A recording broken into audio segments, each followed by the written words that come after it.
Welcome to our Black Histories, Black Futures podcast. This podcast program is part of a series presented by Norfolk State University's Joseph Jenkins Roberts Center for African Diaspora Studies, WNSB, the City of Virginia Beach Cultural Affairs, the Virginia Beach History Museums, and Princess Anne County Training School Union Kempsville High School Alumni and Friends Association, Inc. This episode is the second of three important discussions we will have this year discussing labor challenges faced by African Americans here in Hampton Roads and beyond. I'd like to welcome everyone to this podcast program. As a proud sponsor of this program, I'd like to remind everyone that you are listening to the second in the series of three podcasts in celebration of our National Black History Month theme, African Americans and Labor. In our second podcast, we are exploring the labor challenges still facing African Americans 250 years after the start of the American Revolution and over 60 years after the Civil Rights Act of 1964 was passed. If you like this episode, please let us know and be sure to subscribe, share, or visit the show notes.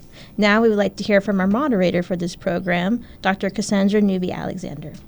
Well, thank you so much, and welcome to our podcast. Today's segment is entitled Labor Challenges Facing African Americans in the Anti-DEI Phase. So we're delving into an area that is a hot topic issue, and hopefully we will have a robust discussion. I'm excited to host this discussion, and here at Norfolk State University, we have never shied away from difficult dialogues. In 2025, the labor market for African Americans face significant challenges because of an anti-DEI mandate that many interpreted to mean that black workers should not be hired. With unemployment rates rising to 7.2% by July of 2025, the highest in nearly 5 years, African American workers lost jobs across all sectors. These figures represent a reversal of the gains made over the past 5 years after the George Floyd protests that began in 2020. Factors that contributed to these issues include: 1, a significant decrease in diversity, equity, and inclusion initiatives, a decline in federal government employment, and a weakening economic condition affecting black-owned businesses. Although unemployment in the U.S. remains historically low at 4.2%, black workers do not enjoy the same benefits because of historic racism in the workplace and the federal policies that associate DEI with hiring black people. Translated, the argument is that if business or organizational hires or an organization hires a black person, it must be the result of adhering to DEI and not merit-based factors. The first act taken by President Donald Trump following his inauguration in January 2025 was to eliminate diversity, equity, and inclusion programs across federal government. The claim was that he was ordering the replacement of DEI initiatives with a focus on merit-based hiring and promotion, and that if private and public sectors continued DEI programs, including in the academy, the Attorney General would investigate and sue those agencies or companies. In an August 2025 USA Today report, economists noted that job cuts within the federal government were hitting black workers especially hard because they made up a significant share of that workforce. And of course, black women, even more than black men, were directly affected. Black Americans account for 18% of the federal workforce as of September, compared with 12% of the overall workforce, according to the National Women's Law Center report in May of 2025. Black employees make up an even larger share at some of the agencies that have seen some of the most severe cuts, like the Department of Education, 36%. U.S. Agency for International Development, 21%, and the Health and Human Services Department, 20.5%, according to these September figures coming from the U.S. Office of Personnel Management. Throughout the employment sectors, unemployment for Black Americans has surged to 7.2%, the highest level since October of 2021, when the job market was still recovering from the COVID pandemic. This drop in employment is a warning sign for the labor market and threatens to unravel employment gains made by Black workers during and after the pandemic. This dangerous association of people with DEI, which was a national movement, by the way, to reduce racism in the workplace, is being launched by those who believe that white men should be hired first because unless there is unfair hiring, they are superior to everyone else. Black women in particular have seen a dramatic increase in unemployment over the past year from 5.5% to 6.3%. Certain states are also seeing exceptionally high unemployment rates for Black people, and some, including Michigan, are hovering near 10%, according to the Economic Policy Institute. These facts are what we will discuss in the next hour of our program with three amazing guests who will discuss how they are navigating, facilitating, and helping to increase employment of Black people in our anti-DEI America. And so I am delighted to welcome our guests. And the first guest is the Honorable Cliff Hayes, who is our state representative in the 91st District for the House of Delegates in Virginia. This district includes parts of Chesapeake and Portsmouth. He's a graduate and a very proud graduate of Norfolk State University and a certified Chief Information Officer through Carnegie Mellon University and the Federal CIO Institute. Delegate Hayes holds a certificate in cybersecurity from Massachusetts Institute of Technology. And aside from his duties in the Virginia General Assembly, where he holds important positions on appropriations, health, welfare, and institutions, and communications, technology, and innovation committees, the latter one where he serves as chair, he also chairs the Joint Commission on Technology and Science. Finally, he's currently the Chief Information Officer for the City of Portsmouth. Welcome, Delegate Hayes. Good afternoon. Good afternoon. Our next guest is Ms. Saranette D. Miles Williams, who is the Director of Career Services here at Norfolk State University. Ms. Williams is a seasoned career development professional with over 20 years of experience guiding students, alumni, adult learners, military members, and career changers across the globe.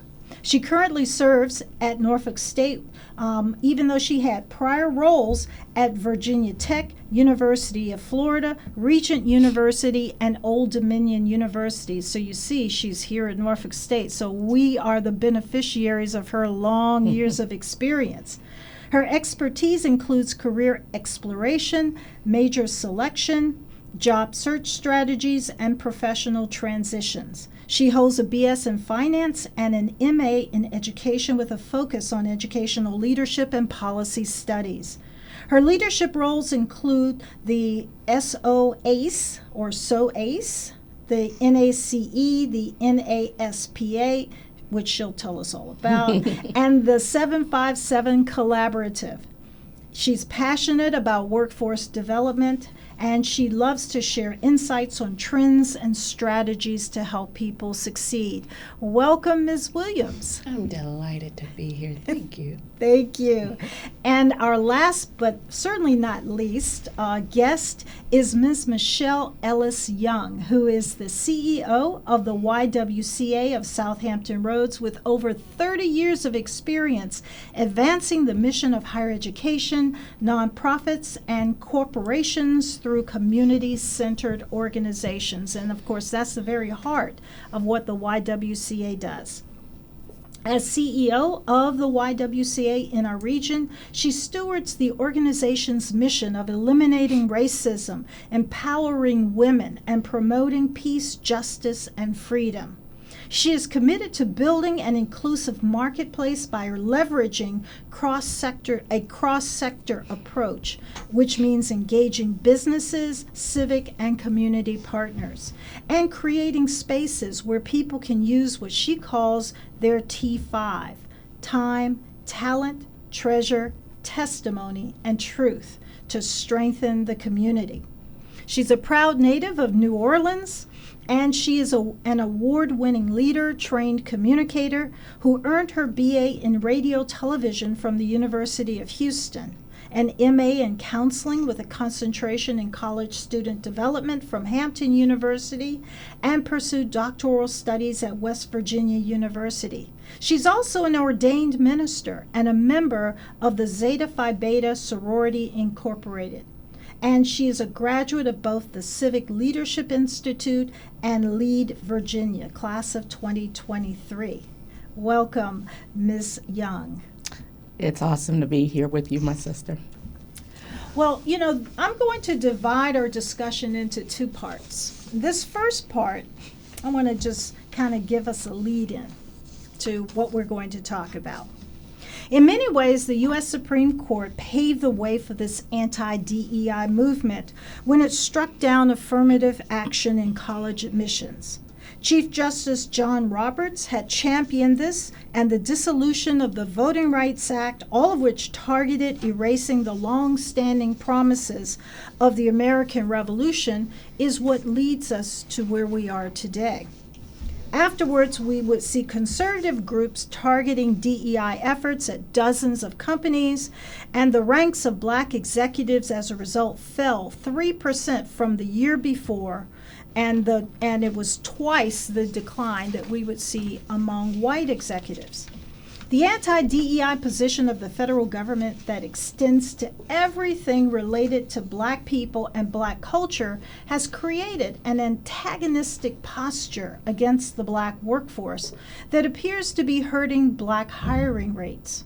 While critics like to promote the notion that our industries and public service offices are failing because of DEI programs, the reality is that DEI initiatives often fell short of their goal to close the racial gaps. Black Americans are still outnumbered 12-1 by white people in executive roles. What we see today is that the few who are in top positions in government are being targeted by the Trump administration, signaling that more will be coming throughout America's workforce. So we get to my first question, and I'm going to throw this one to both Saranette Williams and Michelle Young. And this question is, what are you and your division or organization doing to tackle this big, big issue? Well, if you don't mind, I'll start. Working here at Norfolk State University, we are working with the community to help students to get internships and micro-internship experiences, because it is that network that is so very important for students.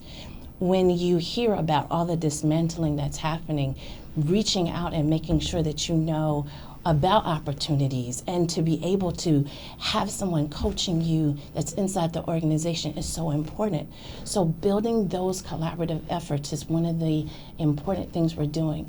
Now in the state, they are promoting internships, but if you're not familiar with where you can get an internship from, that makes it a disadvantage. But we're making sure that we are utilizing LinkedIn and telling the story and inviting alums to share their testimonies, which helps students to know about internship opportunities. And we are soliciting other partners to make sure that they're telling us where opportunities are available. But that's just a few of the events that we have, from internship activities to career fairs to actually asking for mentorship opportunities to happen. But that's just a few. Well, I'll begin by saying this, that equity is not a fad. It's an absolute necessity. It's an imperative for us if we're breathing, that it is necessary. And so every day, our teams get to show up and live out the whole hard work of the fullness of our mission to eliminate racism, empower women, and promote peace, justice, freedom, and dignity for everyone. Do we get it right every day? Probably not. But do we let that stop us from trying? No, we don't, because what we do know at a YWCA, whether it's here in Southampton Roads or across this country, is that every day there are folk that are pushed to the margins. And those margins are ripple effects in our communities that deeply impact women, especially Black women. And so what we do is beyond the trauma. You know, everyone's accustomed to particularly this YW being the source of safety and security from domestic violence or sexual assault. Yes, and because we have to look at intentionally every single day what keeps women out of cycles of violence, what keeps women employable in the workforce, what allows women and their families to be able to live a whole and a just life. And so we do that work very intentionally in partnership with many folk, including our partners here at Norfolk State University, including our partners that are in our legislative bodies, to really deepen the understanding of the intersection between violence and survival, workforce development, education, and all of the other things, right, that impact women and girls that we see. And so we are always looking at providing those off-ramps out of whatever it is that you're in, right? Because historically, we've not done that very well. But in this day and age, that's how we lead. And we lead unapologetically in that work to make sure we can figure out the places and the spaces to lift up women and families, because we know when we lift up women that communities are transformed. And when communities are transformed, then our world can be transformed, the country and our world. And so we're not going to stop doing that. Is it hard? Absolutely, it's hard. Do we get resistance in this work? Every single day. I came here with black hair. I now have a head full of gray hair. But this is the other piece I would say, you know, leading from the front as a Black woman, is that Black excellence is not charity. And we have to stop thinking or allowing people to create the narrative around what Black excellence means in this country. It is not charity. Black excellence is hard work, sometimes, and in most cases, 2 and 3 times the hard work. Because while other people have to dot an I or cross a T, maybe, we're having to dot I's and cross T's consistently to prove value. So Black excellence is not charity. You know, I'm going to have to remember that. Maybe that should be a tagline. Black excellence is not charity. Well, Delegate Hayes, I know that you are at just about every event. When the YWCA has its conferences, you are there. You are there at many of our events here at Norfolk State, especially those really promoting the job fair and making sure that our students are aware of this. And I know you're doing a lot in the General Assembly. And so this question, though, is broad. I want you to really tailor it to what you do and the concerns that you have. So my question is, what are the challenges facing African Americans seeking employment in this anti-DEI landscape? Well, Dr. Newby-Alexander, I'm happy to be here today for a number of reasons. It takes me back that such a conversation and discussion will take place here at Norfolk State, where I've received my undergraduate education. But it reminds me of a time when I was leaving college and I was pursuing and looking for employment, and in many regards ran into closed doors, right? Where it was supposed to be a situation where those who had received your degrees in certain areas, you would have opportunities. And that didn't happen that way. As I heard Sister Williams referring to the importance of internships, that also took me back to this place. Because it was here that I understood the value of an internship.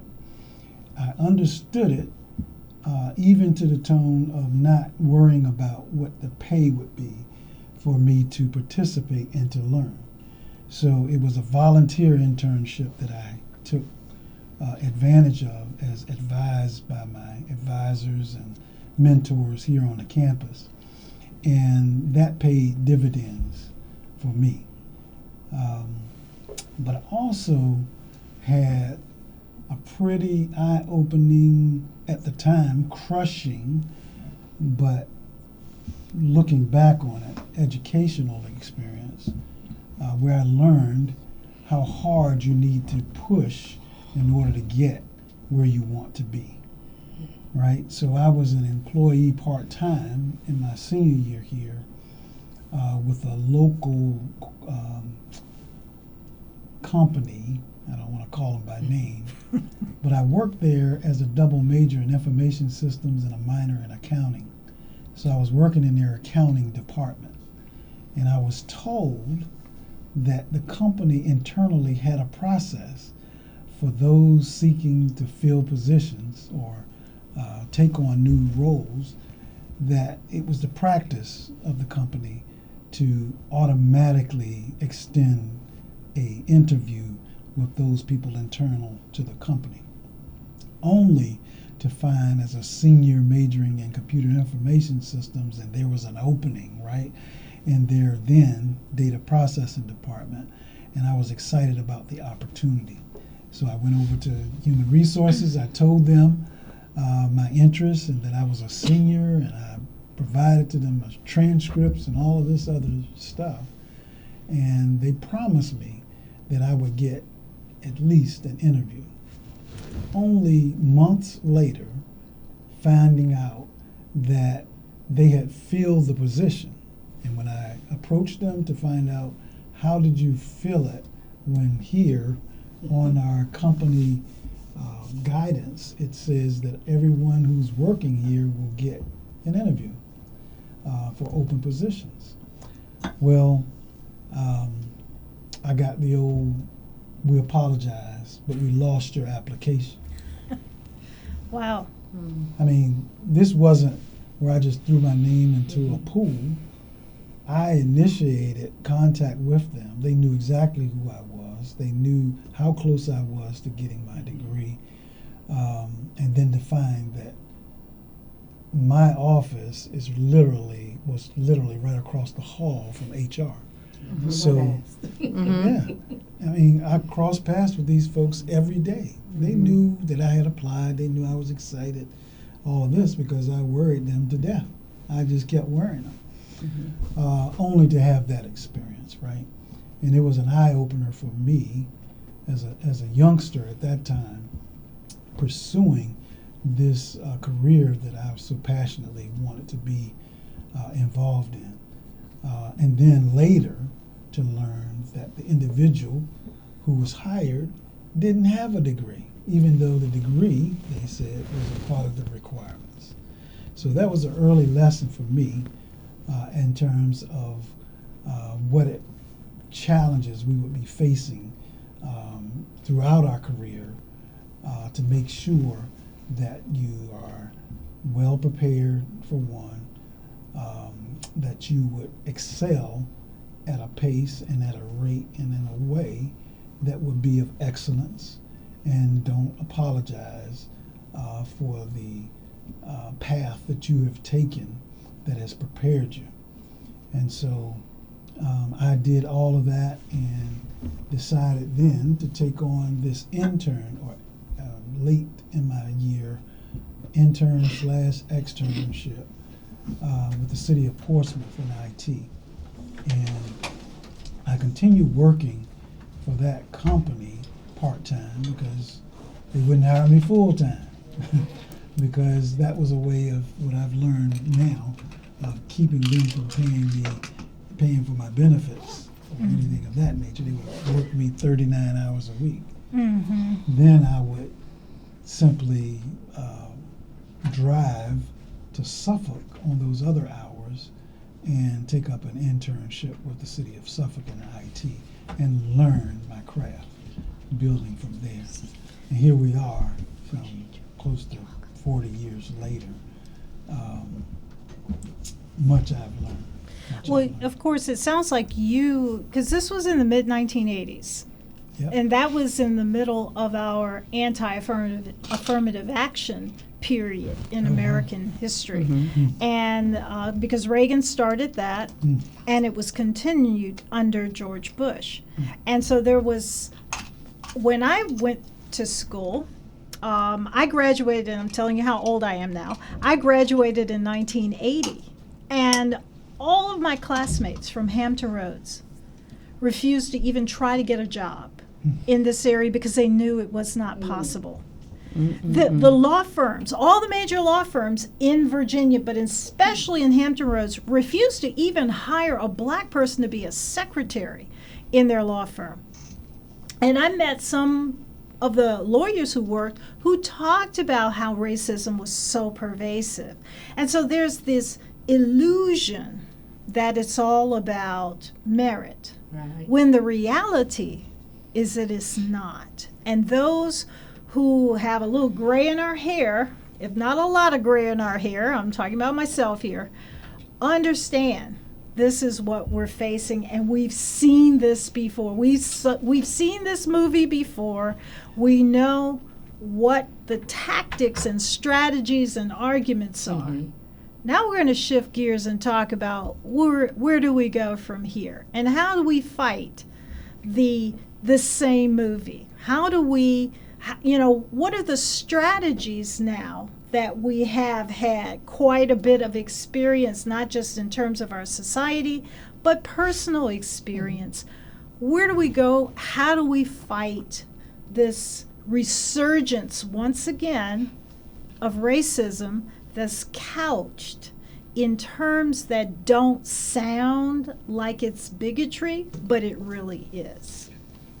So, with that very direct question, I really want to kind of start our second part. And this is, so where do we go from here?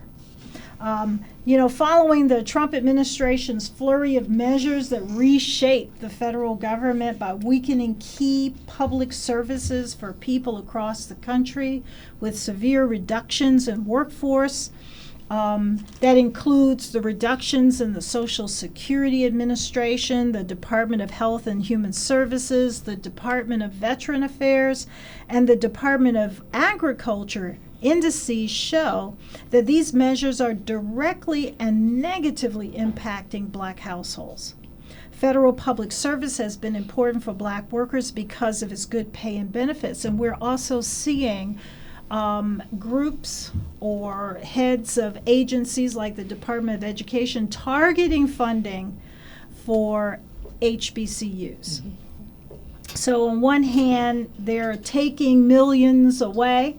On the other hand, Trump is saying he's putting that money back, but that's like a shell game that's going on. And so, Delegate Hayes, I'm going to stay with you for a minute. With all these losses, with this movie that you've seen before, what's the projected impact, you think, on African Americans in the next year? And what are you trying to do to remediate some of that negative impact? Well, I would have to say that the impact will be devastating if we do nothing. If we sit back and hope that things get better without any action, then of course folks will just roll right over you. But history, as you mentioned, shows us that if we will simply fight, as my grandmother used to say, stay focused, keep your mind fixed, have faith, stay in the fight, and you'll be fruitful. We're going to have to revert back to some of the things, some of the tactics, some of the efforts and strategies of the past that will help us now. Sometimes you hear people say, man, it's never been this bad. Well, the truth is, if we just do our research and understand history, things have obviously been much worse than the experience that we have. but what has gotten us over is a grit and determination, not only for ourselves, but to understand, as our former coach here, Dick Price, would say, throw the rope back. There are an enormous amount of individuals and people who are standing, waiting to come behind us. And it's important for us, as Coach Price would say, not one of them was so selfish that they would take the rope with them as they scaled the wall, but they threw it back, not even knowing who it was that was in that line, but they knew somebody was coming after them. And that's the attitude that we've got to take today, understanding that, yes, we've got to fight on behalf of what generation is in the center and the heart of this mess now, but that there are generations unmet, unknown, unnamed that will come after us. And what is it that we're going to do to prepare opportunities for those individuals is where our attention and focus really needs to be. That being said, we're going to have to address things from a multi-pronged approach. That means in this democracy, as promised on paper, we have to hold this country to what's been written. Whatever's been written, we believe in, and if folks say that they believe in it, then we have to hold them accountable to what's been written. And so we'll approach this from every angle that we can, and we will. And that means we're going to have to educate, we're going to have to agitate, we're going to have to legislate, and we're going to have to litigate in order to keep our community, the entire country, moving in a positive direction. If we aren't willing to get rid of this form of violence that we're going through, not only physical violence, but it's through policies that are holding people back and have their knees, thumb, whatever, on their backs, keeping them from moving through those policies. And in many cases, I believe, forms of policy, not only violence, but policy murder.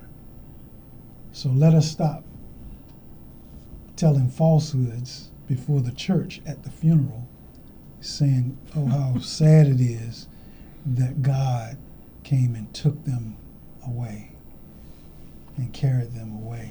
No, they were murdered because of some of these policies that are not simply addressing what needs to be addressed. People are dying because of this craziness and this selfishness that we see.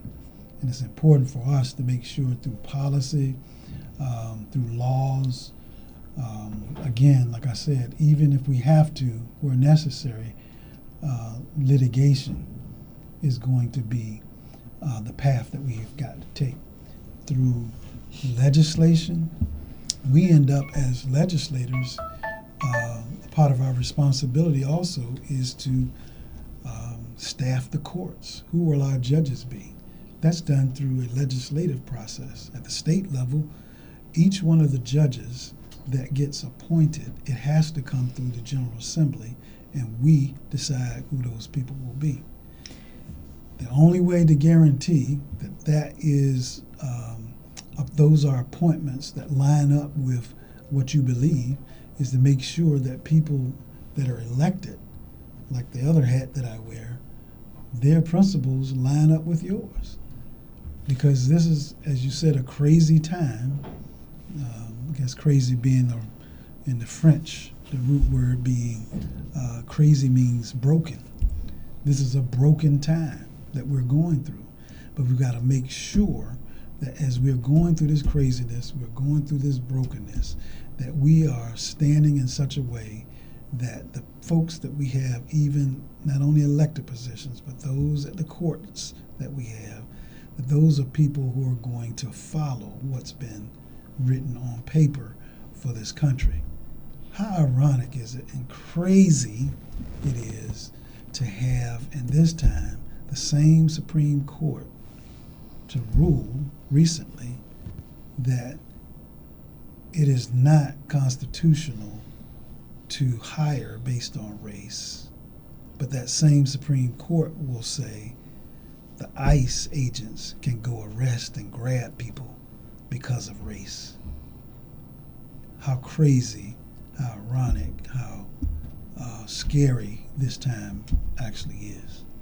Well, unfortunately, it aligns with what America did at its foundation, its legal foundation, which is to create a two-tiered system where those who were not white, and especially not Northern European white, really did not share the same benefits, protections as those who were Northern European. And so our society had a two-tiered system for much of its history, and people have either ignored or intentionally erased that reality. And so our foundations, our very foundations, are being shaken right now, which, kind of leads me to a question for all of you, and that is, Delegate Hayes, what you were saying about what people should do. The foundation is they have to vote. But you have a lot of young people who do not correlate their opportunities, that includes employment opportunities, with voting. So what do you all say to that? I want to see if anybody is ready to jump in. Well, one of the things I think about is how we've glamorized this gig economy in a way that young people think that this is the way to make a living. It's a way to survive or take care of whatever it is that they have to take care of. And we've eroded what education means in this country in a grave way. That education, I know for me, was the gateway to prosperity. Education was the gateway to stabilizing your life, moving on. Never would I have thought I was going to be able to leave New Orleans, Louisiana, if it had not been for the education that my parents invested as a cook and a laborer to make sure that I had.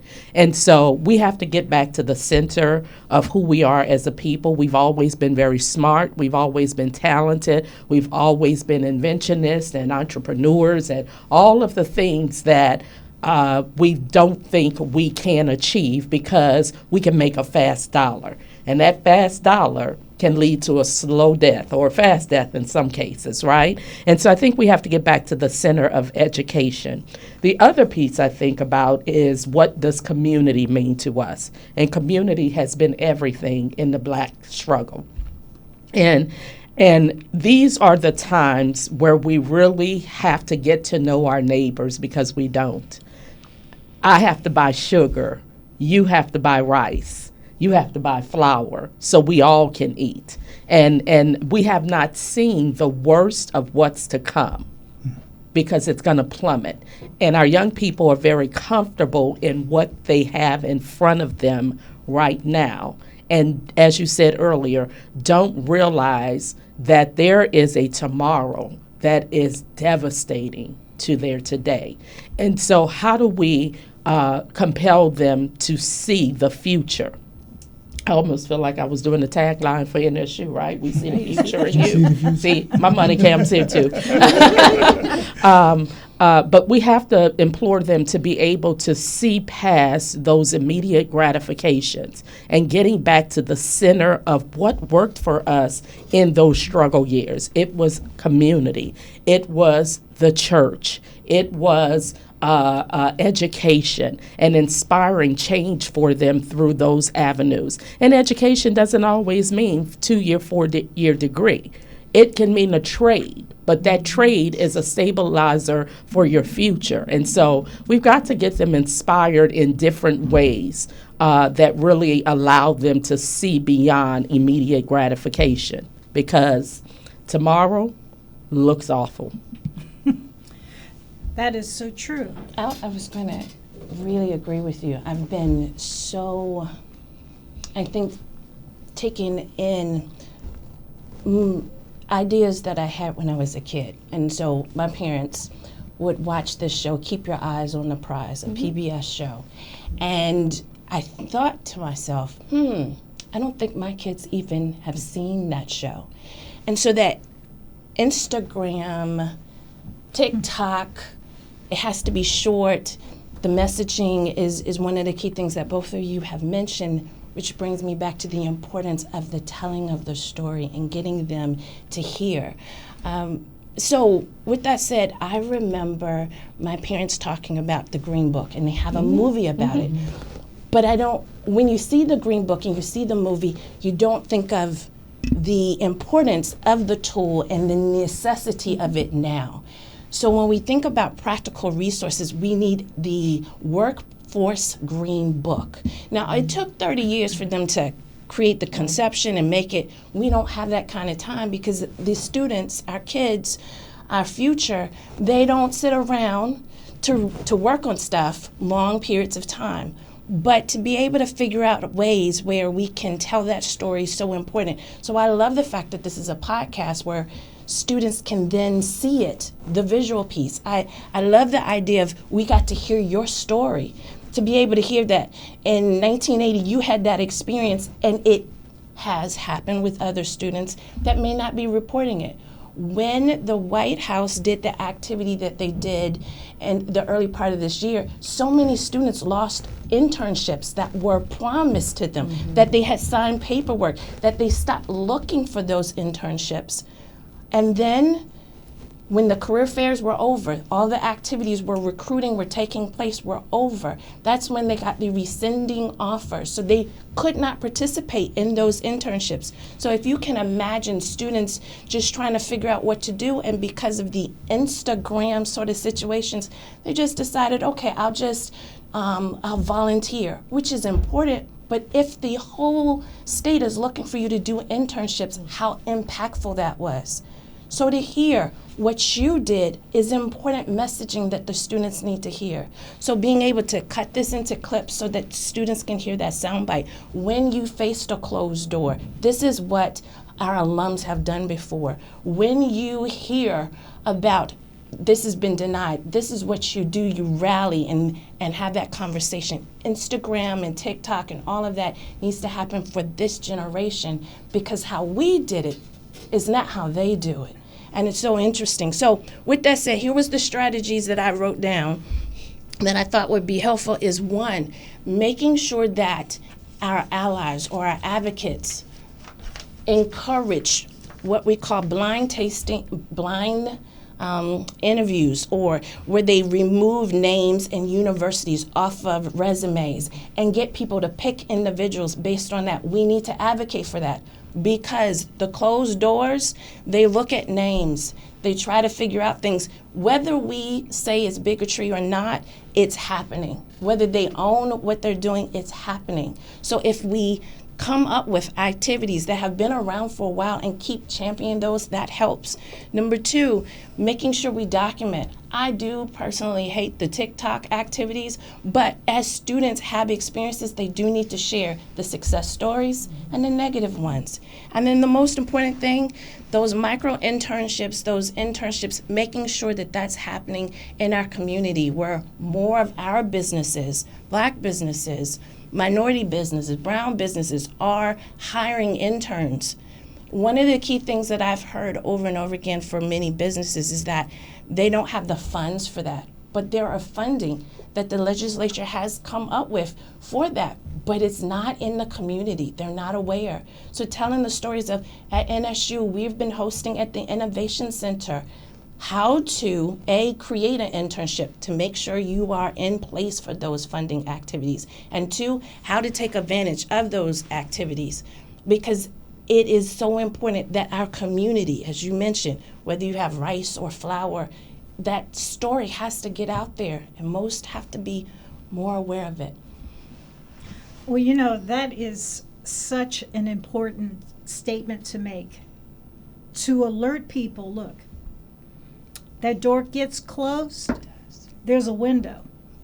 You shut the window, carve out your own hole in the wall. Correct. They want to block the hole in the wall, pull the whole wall down. There you go. Because if you are determined, you can accomplish anything. And all of us have had to find a way when walls have been put up, when barriers have been put up because of race. And whether you know it or not, that is what exists. The harmful thing is, what does that do to your ego, to your self-esteem, to your sense of worth? And so what were the strategies that you used as you struggled, as you moved forward, as you found those barriers in your own lives and careers? What strategies did you use to overcome those barriers that you knew were racist, but you couldn't necessarily say and prove it, but you knew that that's what it was? A couple of things for me I think about. I'm an only child, so I have voices in my head all the time. And those voices actively talk to me. Well, so this is what will happen with my daughter, too, Okay, right? absolutely. She's an absolutely. only. I remember, growing up, people would say, it's okay to talk to yourself, just don't answer yourself. And the older I got, I realized that was bad advice, because sometimes I do have the answer. I have to talk through it, right? And that talking through, for me, that has gotten me through many things, are the voices of the past. It's my mother, it's my father, it's my grandmother, it's my community of aunties, literally. I come from a large family of women, and it's my present, it's my family and my husband who speak life into me. And it's my word that says that I'm more than a conqueror. Even in the midst of trials and situations that I have faced, I have always been able to find a way, whether that was through faith, whether that was through community, family, or finding allies who, when the door was closed, and it's really a door I know I'm supposed to go through, I'm good at finding a person, and a person who's on the inside to be able to advocate for what is necessary for the change to get in.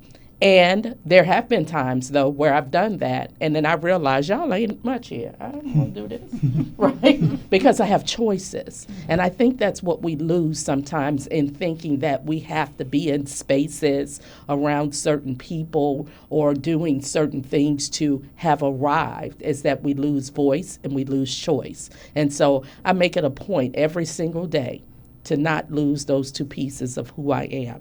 I have a voice, and I have a choice, and I can choose to use either one the way I see fit. Amen. Amen. I would say for me, the strategy has always been growing up in the church.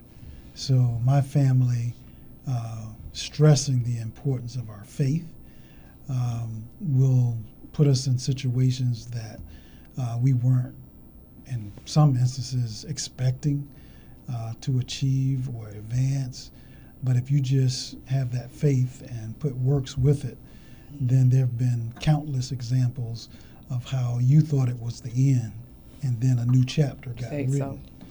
So. Secondly, I would say was through athletics. I grew up as a young athlete in a family of athletes. My father, heading that up, would teach us always, especially in that time in which we were growing up. And when he grew up, scouts, he was drafted out of high school, out of segregated Carver High School at the time. And the scouts wanted him to come play with the Braves organization at the time. But his mother told them all, no, he's going to college. He's going to school. He's going over there, across the bridge, across the water there to Norfolk State. And so he came here and played on Norfolk State's first baseball team. And so that's what I did. I followed in his footsteps to play baseball here at Norfolk State. And that's why I feel I was doubly blessed, right? Because I always wanted to be involved in technology since the 10th grade, despite a guidance counselor who said, you can't do that. You shouldn't pursue that path. And then here I am, managing the folks of positions that I aspired to be. Mm. And then later, I guess, going back through athletics, you learn what grit is all about. There are going to be some times when things are not going the same way that you would desire them to be, and you have to adjust. If the pitch is outside, why are you going to try to pull it and force it down third base? Mm-hmm. No, step to right field and hit the ball where the pitch has come. And that is something that I've learned about life. It's not always going to be a fastball down the heart in the center of the plate. Sometimes there'll be bad pitches, and somebody's going to call you out if you don't find a way to hit it. And so that's been a strategy for me in life, period. And then, of course, through sports, thank goodness, I had a backup plan because I got hurt here when I was at Norfolk State. My junior year, I tore up my rotator cuff. And so how crushing that was to have scouts and folks talking to you, dangling in front of you an opportunity to play professionally, and then to watch those hopes get dashed because of an injury. So now what? What are you going to do now? As I told my father I wanted to leave Norfolk State. Mm-hmm. And he, I'm so thankful, asked me if I had lost my mind. You need to get your butt back over there. Figure it out. And get that class. Figure it out. That's not why you're there in the first place. I mean, the ultimate reason why you're there is to get your education. Yeah. So you're going to pivot and step to right field and hit the ball where it was pitched. So baseball isn't ultimately what you're going to be allowing you to eat and take care of your family with. So you need to figure out how to get that education, prepare yourself in such a way that you're going to be able to take care of yourself and take care of your family. And so that's what I did. I pivoted, focused on my books, and went on and got out of school, and the rest is history. So athletics has always been, a motivator for me. The same things that we've done in athletics, you can apply them to life. Those challenges you face, how is it that you can still make that play? Well, you practiced it. It sounds like your dad was also one of your strategies. Oh, no question. You had Michelle's strategy. You had a voice that spoke power and reason into you in moments that might have been low. So you had some good people backing you up, too. Till this day. Yeah. As he told me, I don't care how old you think you are. You're my son when you're 70. Back over there to that school. Nice. But what you remind me of, all of you remind me of the focus that so many recently freed people had in 1865. One of the biggest motivators, one of the most important things to the black community nationally was education. Mm-hmm.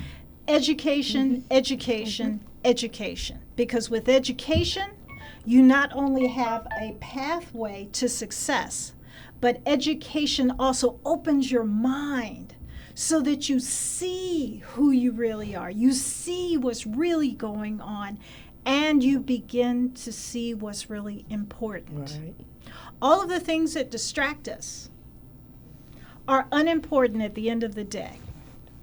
All of the entertainment things, all of the wishing of this and the material things, they're unimportant. What matters is education. To know, to understand, and to make a pathway for yourself and those behind you is the only thing that matters.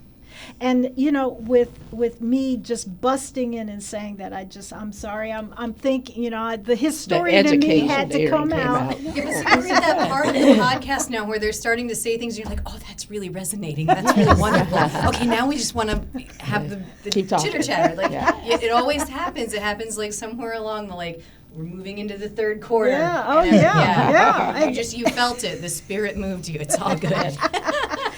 So, what I want to do in the last few minutes that we have, and I just so appreciate you sharing from your heart and from your experiences and your passions, and I hear all of that. I want to turn attention to what's my heart, and that is the attempt to erase our historical past. Because not knowing what happened before, you lose knowledge of those strategies that people use to not only survive, but to thrive. You misunderstand or you misinterpret things that are being said when those interpretations were clearly laid out in terms that were clear and often racist. And now they're couched in between other things that maybe don't appear to be as nasty and harsh as they really are. So I want to talk about this threat of changing our national narrative that then would end up financially harming Black households and Black families by saying essentially that if a Black person is there with a job, it's because someone gave them that without them being qualified. And so what impact then does erasing the stories of Black history have on giving people the tools to fight against this new onslaught of racism that we see today? I'll start by saying how important it is for you to be woke. Woke as in paying attention to everything around you, conscious of what's happening around you, conscious of what has happened to get you to where we are at this point in time, conscious to things that can be adverse to your advancement, as well as conscious to those things that are helpful. Who is it that would want you to be ignorant and not be conscious, and at the same time pour out a plethora of lies for the populace to just swallow and believe? I mean, your common sense ought to tell you something is wrong with a situation where folks don't want you to know and to be knowledgeable, and at the same time, with your own eyes, you are seeing and witnessing, I mean, as the old folks used to say, spitting on you and telling you it's raining. It's just awful. But it's something that we need to recognize what point in time we're dealing with, and to not allow your intelligence to be insulted in that way. Getting back to baseball, and I use this analogy, I was an excellent hitter because my dad started me off when I was 4 years old or so, pitching to me, until I had a confidence that if I can hit off of my dad, what is it that these people my age, what can they do or throw towards me that I can't hit? I really believe no one could strike me out. At that age, I really and truly, there was a period of my life that I really and truly believed that. And so I'm happy for that guidance. But I'm also happy about the guidance that my father gave me that said, in this game, if you're going to be a good hitter, you've got to keep your eye on the ball and learn about the tactics of distraction. You can't be a good hitter if you're watching a bunch of other things. For instance, a pitcher who's tall and linky, and they're waving the glove at you before they pitch. That's all distraction. And then the ball is coming. No, the ball has to come across that plate. So I don't care what you do with all of the distractive measures, a high leg kick and all that stuff to pitch, or you're pitching sidearm and all of that. That ball has to come across this plate. And if you stay focused on that, you'll develop other discerning gifts and opportunities. So when somebody is not only pitching and throwing distractions at you, you'll learn to pick up signals from the other team. As the coaches are giving signals of what they're going to do to try to strike you out, or somebody's still a base, you're learning how to see through deceptive things. And that's what we have to do in life, in society. As all of this stuff is coming to us, you can say whatever you want. I don't believe that junk you talking. I just want to know, just like watching that ball come across the plate, we're going to sit down.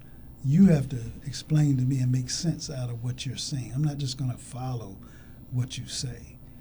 You need to make sense out of what it is you're trying to sell me. Mm-hmm. That's where we have got to get back to. That's what education does. Formal education may be here, but at the same time, lifelong learning and education is just as important. Somebody said that in terms of distractions, we all are distracted from distractions by distractions. So how is it that we can let all that stuff that distract us, get it out of the way and focus in on what it is that we need to focus on? Well, it sounds to me like you're saying what I tell my students. When you're reading a lot of history, get down to, so what's your point?